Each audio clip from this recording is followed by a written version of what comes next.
it's always you have a target, which is specs over there. It may comes from your customer, of course, in the university, it's just from your advisor or from yourself over there, okay?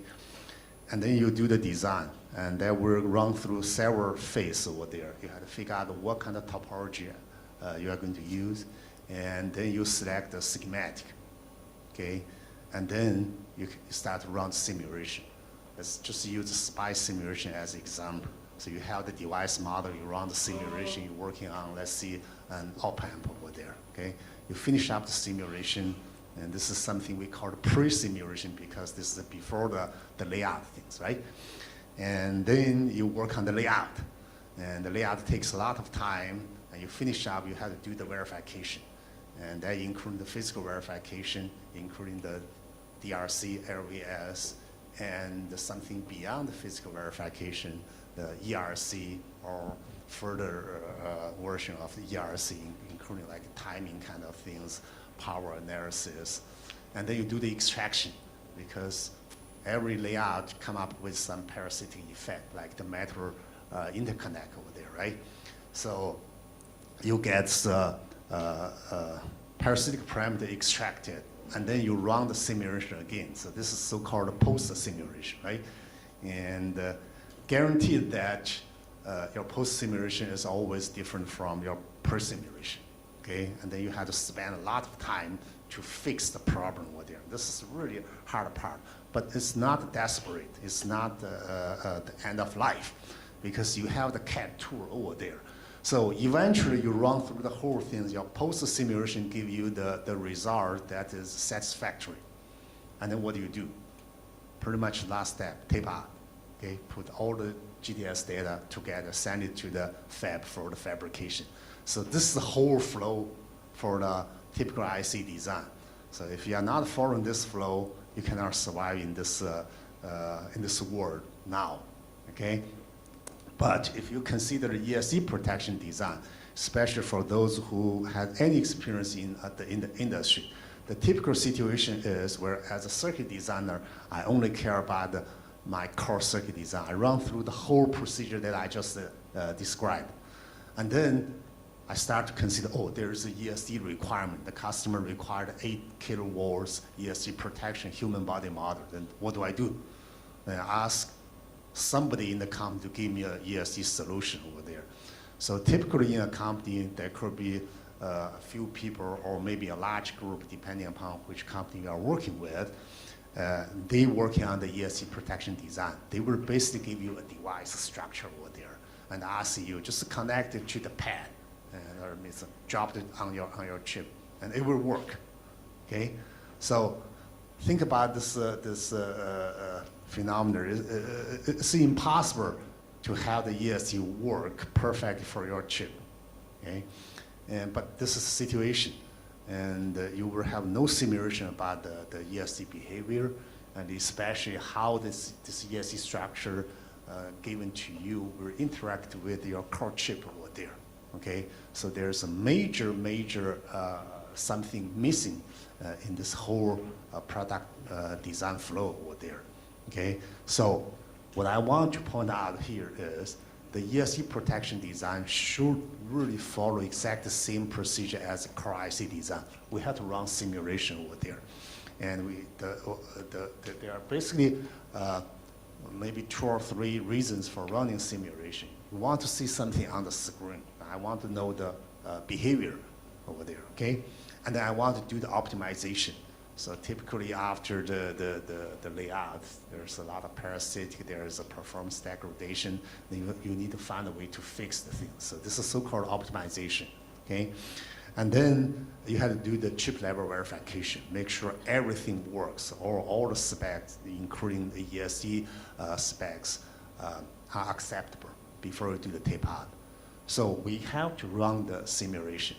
If you do not run any ESD simulation in your design, it's not considered design, okay?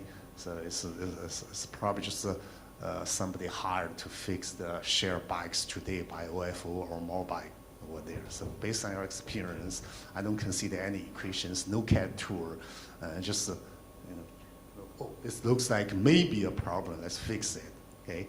So in the macro world, this is okay, but for the IC design, this is not acceptable. Now, it's not acceptable just because it's too costly, okay? So every tape out costs a lot of money. So right now, if you want to tape out, you get one seed in the, let's see, 28 nanometer CMOS, how much are you going to pay? Probably 200,000 US dollar per seed, 4 by 4 millimeter, something like that, right? If you want to tape out something in the 14 nanometer FinFET, it's probably close to $1 million per seed over there. So very, very expensive, okay? So that you know why this could be a real issue and it's important for a designer. If you finish up your design and end up with a problem with the ESD, and if it happened to you 2 times in the company, or your life will not be good over there, okay? In other words, the chance is you could be on the layoff list of your boss, okay? Okay, so now let's talk about another very important thing. Since we have the ESD failure problem, we want to design the ESD protection, and then we had to do some characterization, right? So the industrial standard and the test procedures are very important for the ESD protection design or debugging over there. Unfortunately, it's a too complicated issue, and there are so many different standards in the field over here. Okay, so quickly, based on the origin of the ESD phenomenon, so we were talking about the static charge stored somewhere, let's see, in your body, and then you touch the IC chip, and then it starts to discharge into the IC. So this is a so-called origin over there, right? So based on that, there are some industrial models to describe all kind of ESD failure phenomena. The first one is the human body model. So something I just described, the HBM model. The human body has some static charge, and then you touch the chip and start to discharge into the chip. So it emulates the whole procedure of the human handling electronic device. It's called human body model. So we will focus on that. Okay, so the problem, the reason we focus on that is, where, of course, first it's classic, it's relatively easier to understand. There's a well-established theory over there for the human body model. Okay, now on the other hand, this is a common issue nobody can avoid. As long as you design something for human body or a human being to use or to enjoy, you have to deal with the situation. Okay, where of course you may talking about, oh, we have a lot of like robots right now, you know, powered by the AI, such a buzzword recently, right? So the point is, in the end, no matter what you do, in the end, any product will be used and enjoyed or consumed by human being, okay? Otherwise, you probably go to the Mars, okay, or the future world, okay? So human body model is everywhere. You have to handle that. The second part is called the machine model, MM model. So that's pretty much like 30 years ago, or maybe even longer, when people really start to use a lot of machine for the production or fabrication over there. So think about the big machine over there. You know, it's pretty much the same as a human body. Over the course, there will be some static charge accumulate inside the machine. And then if you use the machine, let's see the auto testing machine to start to do the testing, you have to probe the die over there, right? And then the same thing, the static charge inside the machine will start to discharge into the die over there. So it will kill the device, okay? Now, the good things for this MM model, where it was originated in Japan, you know, I think 30 years ago or something like this. Japan has been very pioneering in all this machine-based fabrication over there, okay? Now, the good things right now is people understand the problem with the ESD discharge, and they put a lot of regulation in the factory, okay? Meaning, so right now, if you go to any factory, you cannot use this carpet over there. The carpet is very bad in terms of general static charge. All the floors are specially treated floor over there, okay? And I'm pretty much sure you were trained for one thing. If you want, in the lab, you want to touch the IC die over there, you had to use something to ground your hand to the lab ground over there. So that's a way to pre-discharge anything inside your body into the ground before you touch the device over there. So that's a good way to prevent the ESC failure. Okay, so the good thing is in the manufacturing facility, there's all the good regulation over there. So machine MM model associated ESC failure is no longer a big issue over there. Okay, but since you had to deliver the product to human beings, so human body model is always over there. Okay, one of the funny things recently I saw that was starting probably roughly 10 years ago. And some people from a few big companies try to propose revise the ESC protection standard. And they are talking about, okay, the typical human body model 2 kV ESC protection is too high. It's not necessary for the advanced technology. I mean, let's say FinFET node or 28 nanometer nodes over there. So they proposed some data showing, okay, we can lower down the mark over there. And what they propose is where 500 volts is really enough, but let's be conservative, make it 1,000 volts over there. Okay, so the basic the argument is that everybody knows ESD, and we know how to handle that, and why should we consider worry about that? Okay, but they missed up one very important thing: your product, especially the consumer product, will be used by ordinary people over there, okay? There's no way on the street you tell people, hey, come over here, before you buy my iPhone, I need to give you a training about the ESD failure over there. Forget about that, okay? Now, the funny thing is, I don't want to mention the name, I think I know those guys over there.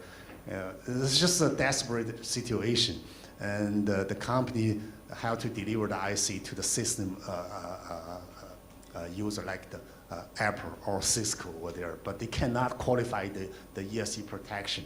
And again over years, they don't have any other solution. They try to convince the system vendor, okay, let's lower down the ESC protection marker over there, okay?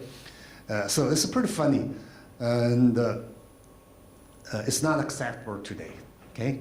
And this proposal, so-called white paper, never fly, okay?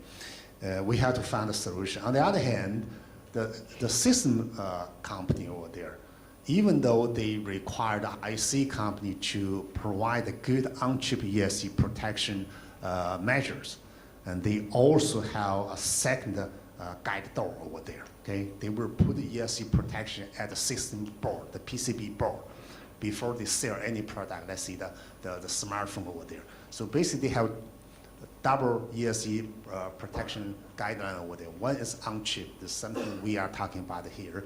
The other thing is on the board. And actually, if you're looking around, their company produce or provide such ESC protection component as a product. And for the IC guys, you probably heard a recent IPO. It's called Weir Semiconductor. Okay, so what do? Their core product is the TVS and the EMI.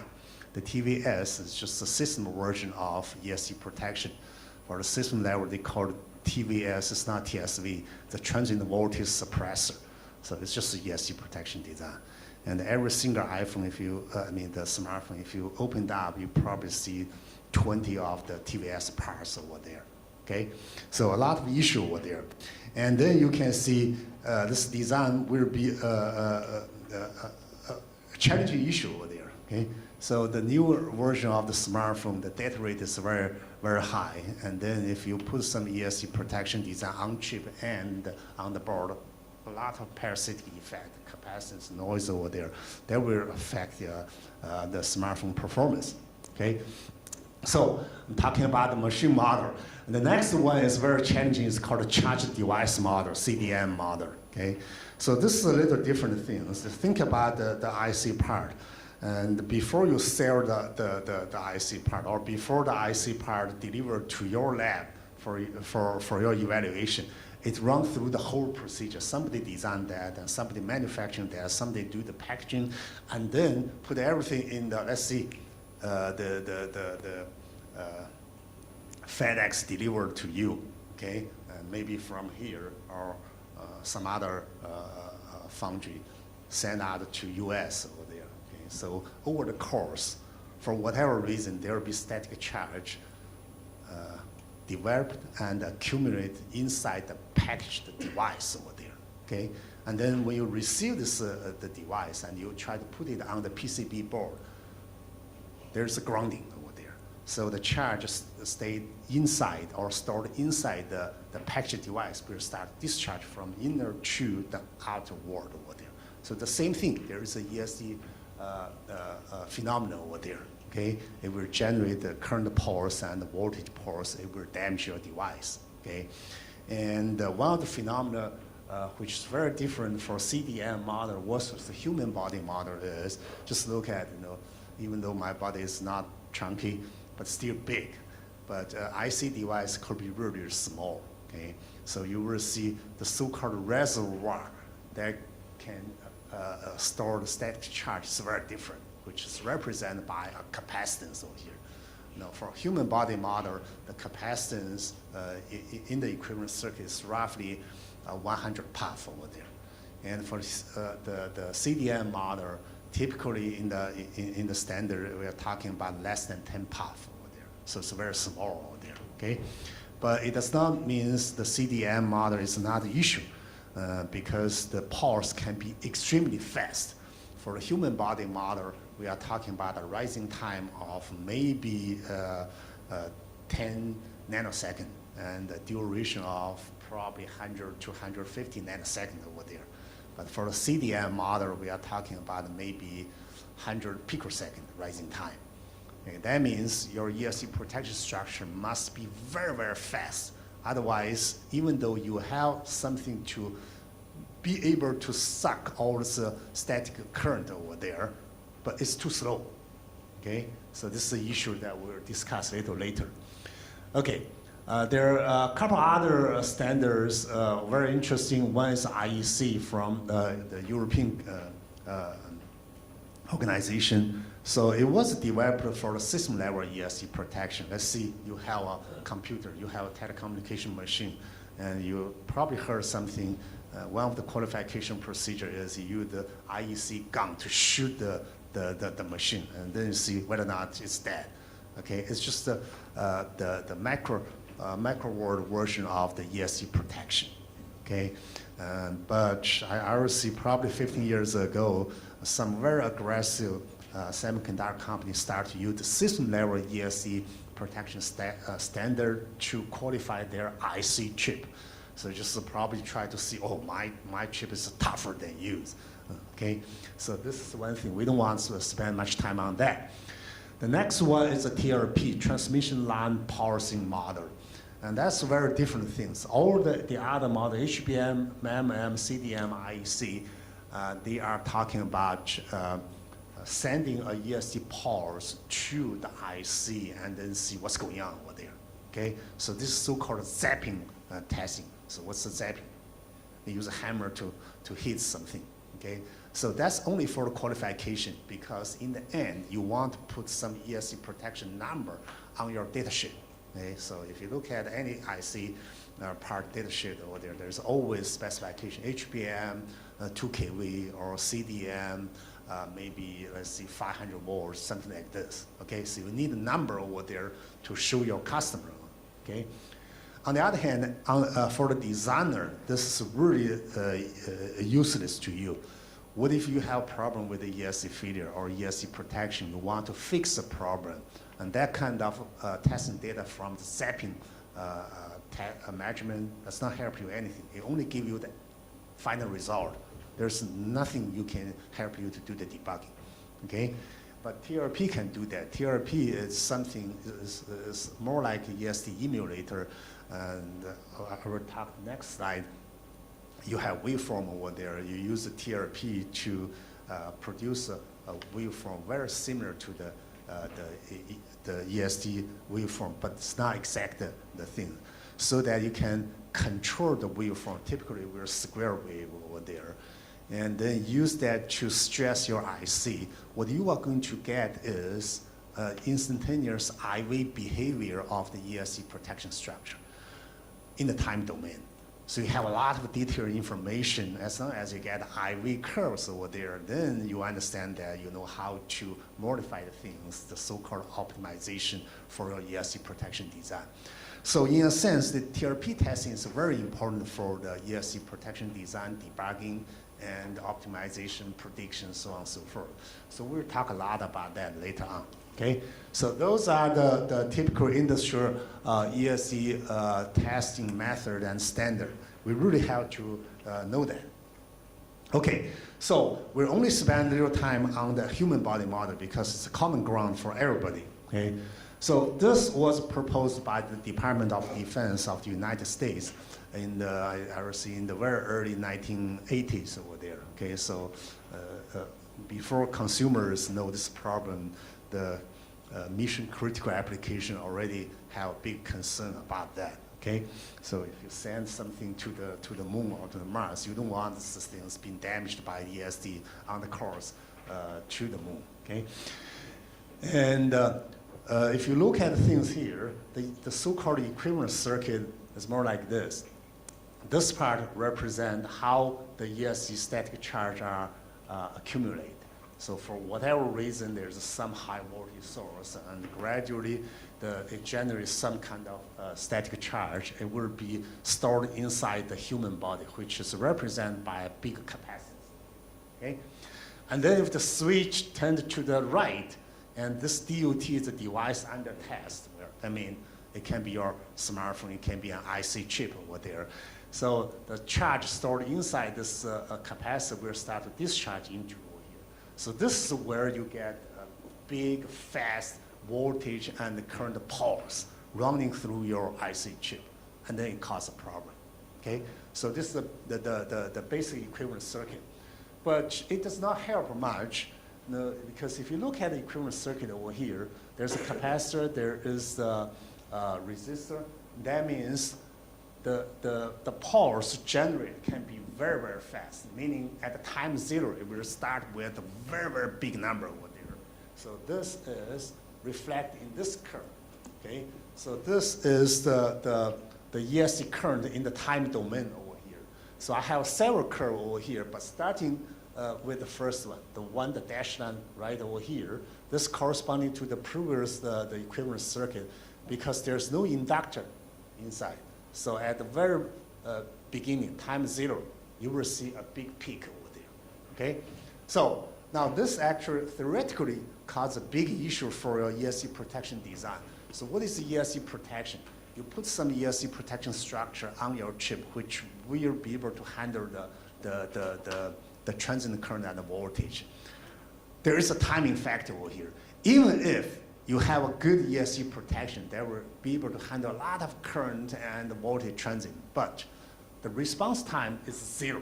That means your ESC protection structure must be able to respond at time zero. Actually, maybe a little time minus zero over there, because it has to react before the ESC pulse coming over here, okay? But according to the initial equivalent circuit, it starts at time zero. Nobody can provide any protection over there, okay?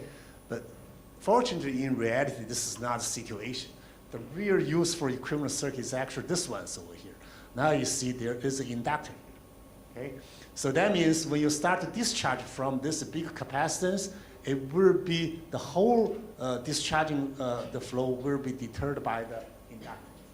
So you will expect a rising time of the waveform, and then reach to the peak, and then start to fall over here, okay? So the black curve is actually the one specified in the original HBM standard over there, okay? Of course, since we have equivalent circuit, there will be a value for each component over here. If you change the value of each component, you will expect the waveform change, where maybe a lot, maybe not very significant over there, okay? So this tells you actually another big issue for the ESC protection design. For the human body model, because all those component values are very large, See, for this one, the capacitance is 100 parf around, and the discharging resistance is like maybe like 1500 ohm, and the inductance maybe, let's see, 7.5 microhenry, a typical reference. So those are all the big number, okay? Now you consider your package device over there. When you have a package over there, it will have some parasitic parameter as well, right? Capacity, inductance over there. If it's a small circuit, a small package. If it's a big chip, it's a large package. Apparently, the parasitic parameter associated with your package or even your die, your bare die, is different. That means this things, your IC part or the DUT, will also bring some extra parasitic parameter into the equivalent circuit. The equivalent circuit may change. If it changes a lot, then the waveform generated here or this waveform, the shape will change. Okay? If the waveform change, then all the testing result will be different. Now, this is very much the same as when you run the SPICE simulation for your amplifier over there. So what do? You apply a stimulus, right, which is a small sinusoidal waveform over there. And at output end, you have an enlarged sinusoidal waveform over there. But if your input sinusoidal waveform change or is inaccurate, then your output will not be accurate anyway, even though it looks like something, right?